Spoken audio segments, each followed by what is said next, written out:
Assalamualaikum warahmatullahi wabarakatuh. Welcome back to my channel Utin Fatma. Halo teman-teman, gimana nih kabarnya? Aku harap teman-teman dalam keadaan sehat walafiat ya, selalu diberi kemudahan dan kelancaran dalam belajar. Di videoku kali ini aku mau share ke teman-teman masih dalam bidang kompetensi tes wawasan kebangsaan, tapi khusus di kisi-kisi bela negara. Karena di sini dalam tes wawasan kebangsaan, teman-teman memang harus mempunyai pengetahuan yang luas gitu ya teman-teman. Teman-teman jangan hanya terfokus pada FR, nggak ada salahnya sih ya teman-teman. Cuman kita harus antisipasi terlebih dahulu gitu ya teman-teman. Jadi teman-teman juga harus mempelajari semua subpokok materi yang sesuai dengan kisi-kisi Permenpan ARB gitu ya teman-teman. Karena informasi dari teman-teman aku ada yang sudah tes, itu informasinya dia dapat paket yang 4000 sekian gitu ya teman-teman. Itu berarti BKN itu punya bank soal itu ribuan paket soal berarti ya teman-teman. Jadi sedangkan FR yang beredar itu kan banyak yang penalaran, hafalan. Jadi alangkah lebih baiknya teman-teman mempelajari keduanya, mempelajari dasar-dasarnya juga gitu ya teman-teman, sesuai kisi-kisi gitu ya.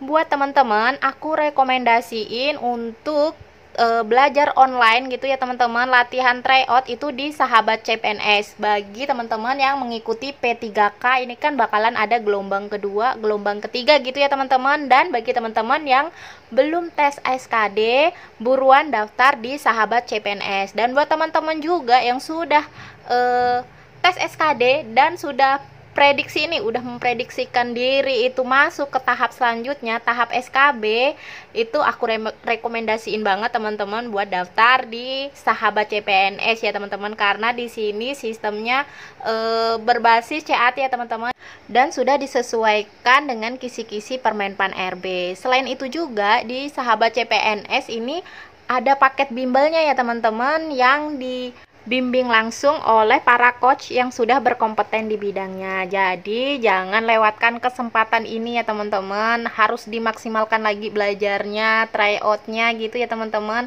agar hasilnya itu maksimal. Kita umpamakan rekan seformasi kita itu juga belajar giat, jadi kita jangan mau kalah gitu ya teman-teman.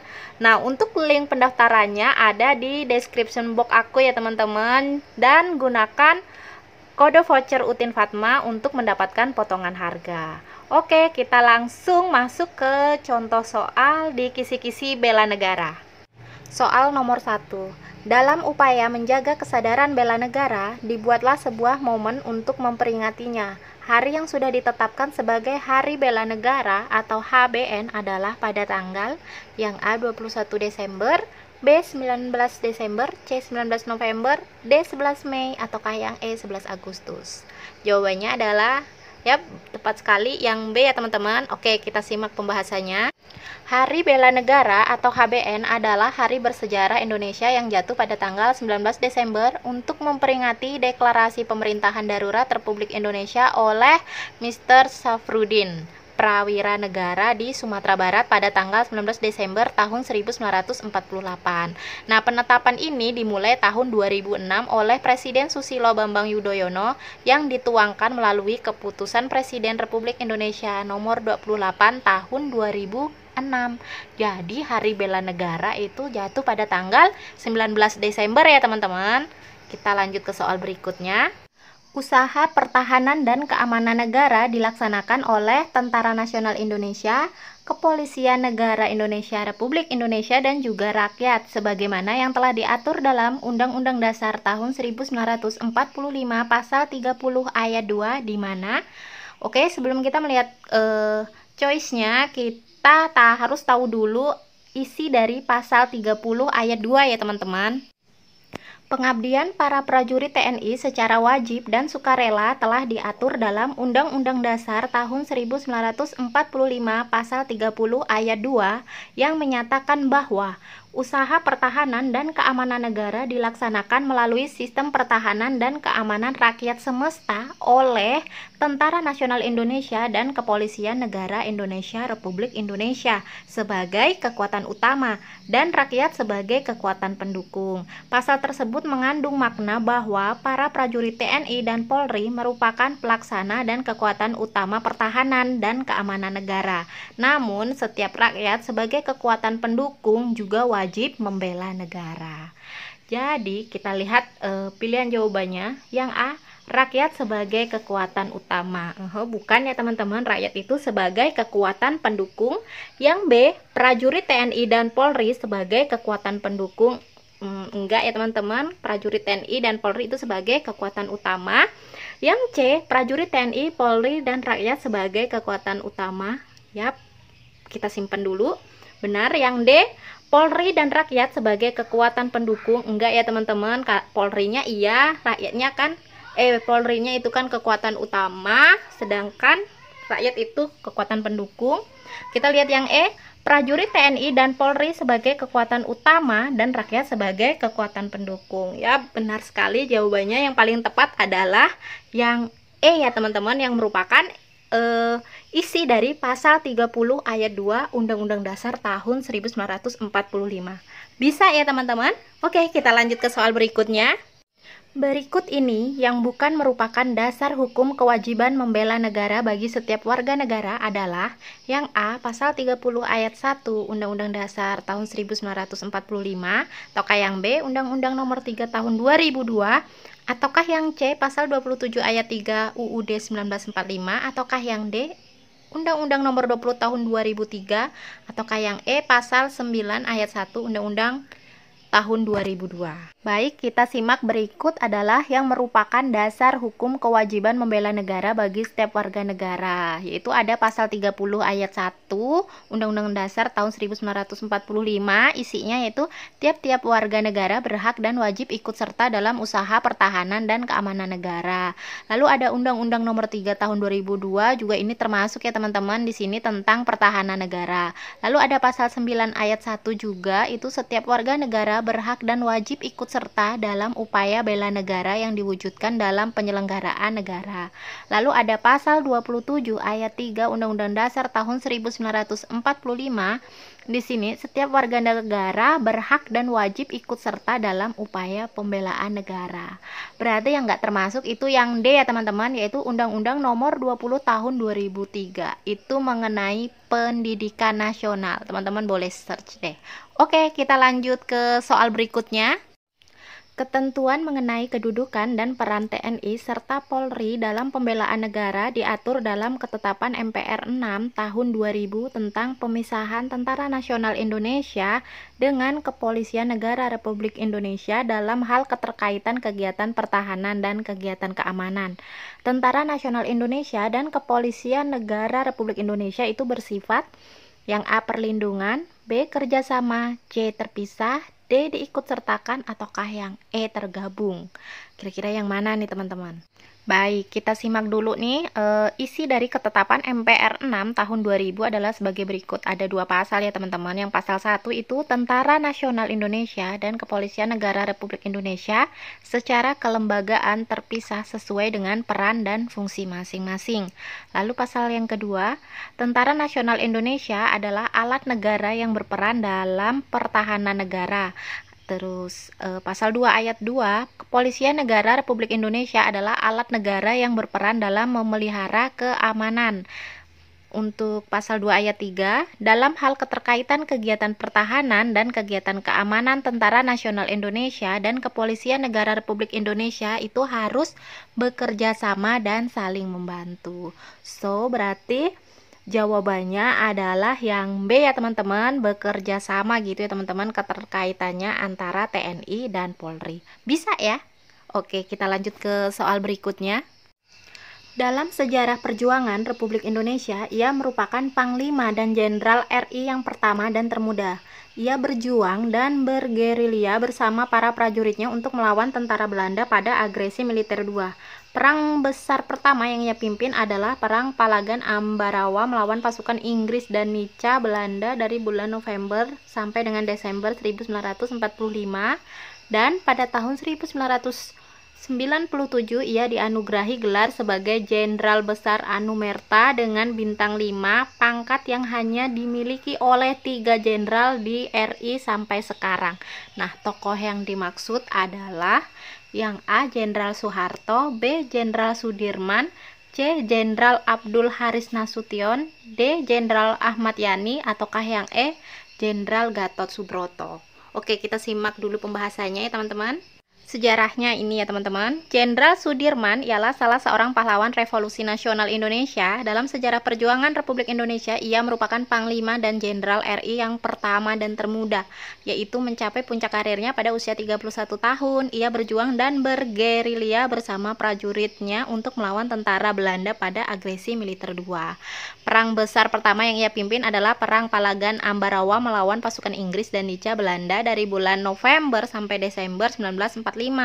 Karena ia berhasil memperoleh kemenangan pada pertempuran ini, Presiden Soekarno pun melantiknya sebagai jenderal.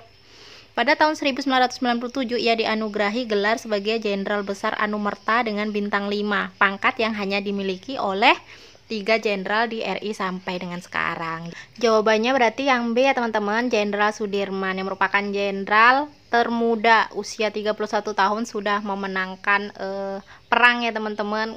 Kita umur segitu 31 tahun udah bisa ngapain ya. Oke, kita lanjut ke soal berikutnya. Rahel dikenal sebagai seseorang yang aktif pada kegiatan sosial. Ia juga aktif dalam organisasi binaan dari Palang Merah Indonesia, yaitu Palang Merah Remaja atau PMR, yang berpusat di sekolah, bertujuan untuk membangun dan mengembangkan karakter kepalang merahan agar siap menjadi relawan PMI pada masa depan. Yang dilakukan Rahel merupakan wujud partisipasi warga negara dalam pembelaan negara melalui yang A. Pendidikan kewarganegaraan, yang B. Pengabdian sesuai dengan profesi, yang C. Pengabdian sebagai prajurit TNI secara wajib atau sukarela, yang D. Pelatihan dasar kemiliteran secara wajib, ataukah yang E. Pendidikan dan pelatihan. Kita simak dulu ya teman-teman. Wujud partisipasi warga negara dalam upaya pembelaan negara itu terbagi ataupun tergolong dalam hal apa aja gitu ya teman-teman. Partisipasi warga negara dalam upaya pembelaan negara berdasarkan Undang-Undang Nomor 3 Tahun 2002 tentang Pertahanan Negara Pasal 9 Ayat 2 dapat dilakukan melalui yang pertama, pendidikan kewarganegaraan merupakan bentuk partisipasi warga negara yang memiliki tujuan memupuk jiwa dan semangat patriotisme, rasa cinta terhadap tanah air, menumbuhkan semangat kebangsaan, meningkatkan kesetiakawanan sosial, kesadaran terhadap sejarah perjuangan bangsa, serta menghargai jasa para pahlawan. Yang kedua, pelatihan dasar kemiliteran secara wajib di sini memiliki tujuan untuk membentuk sikap dan jiwa patriotisme. Contoh dari pelatihan ini adalah organisasi kemahasiswaan seperti Menwa, Pramuka, Patroli Keamanan Sekolah atau PKS, Palang Merah Remaja atau PMR, dan pasukan pengibar bendera.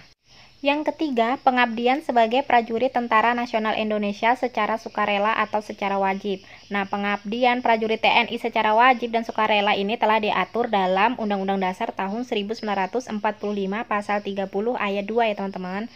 Dan yang keempat, pengabdian sesuai dengan profesi. Upaya membela negara dapat dilakukan oleh siapapun, tidak hanya oleh profesi TNI dan Polri saja, tetapi juga oleh kalangan profesi.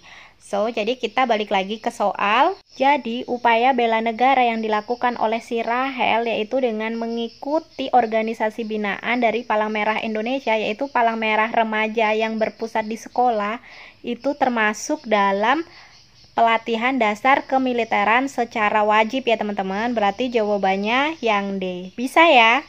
Soal berikutnya, wah ini panjang sekali ya teman-teman. Soalnya kita langsung ke pertanyaannya aja. Itu yang DP lakukan merupakan upaya bela negara melalui, berarti kita harus scanning soalnya ya teman-teman. Si DP ini nih ngapain gitu, dan dia ini siapa gitu ya teman-teman.